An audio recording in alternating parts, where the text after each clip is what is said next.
السلام علیکم جی، میں Khalid Chaudhry, president Pakistan Scottish press club Scott land.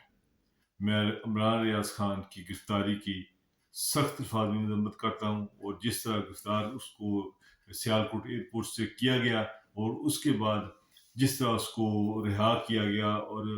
جس طرح C C T V photo high court میں دکھائی گئی، جس میں کہ صاف دیکھا جا سکتا ہے کہ 3 نقاب پوش لوگ جس کو اپنی گاڑی میں بٹھا کے لے کے گئے ہیں۔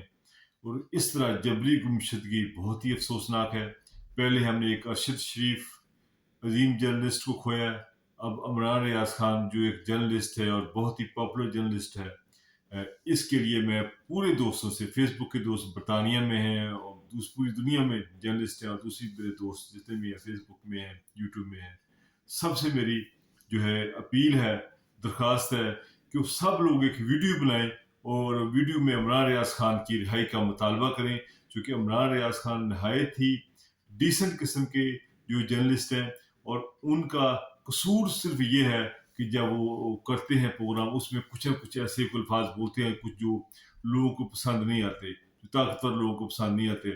جس کی وجہ سے آج وہ تکلیف میں ہے۔ پہلے بھی اس کو پکڑا گیا اور 23 مقدمات بنائے گئے، اور اب پھر اس کو جس طرح سیالکوٹ ایئرپورٹ بھی پکڑا گیا اور جس طرح کسی اور کے حوالے کیا گیا۔ اس جبری گمشدگی کی میں سخت الفاظ میں مذمت کرتا ہوں، اور اس حوالے سے اگر اس کو رہا نہ کیا گیا تو برطانیہ کے جو ہے تمام قونصلیٹ کے سامنے جو صحافی برادری ہے وہ سراپا احتجاج ہوگی، اور ہم احتجاج اس وقت تک ہمارے احتجاج جاری رہیں گے جب تک عمران ریاض خان کو رہا نہیں کیا جاتا۔ اور بڑے افسوس کے ساتھ کہنا پڑتا ہے کہ ہمارے ملک میں کسی کی زبان بند کرنے کے لیے کسی کو جو ہے اس طرح اس کو جبری اس کی گمشدگی کر دی جاتی ہے، اور کس طرح ہمارے اور دوسرے جرنلسٹ ہیں، جس طرح دیکھیں عمران ریاض خان کے علاوہ جو صابر شاکر ہیں وہ باہر بیٹھے ہیں، معین پیرزادہ باہر بیٹھے ہیں، آکاش رام جو ان کو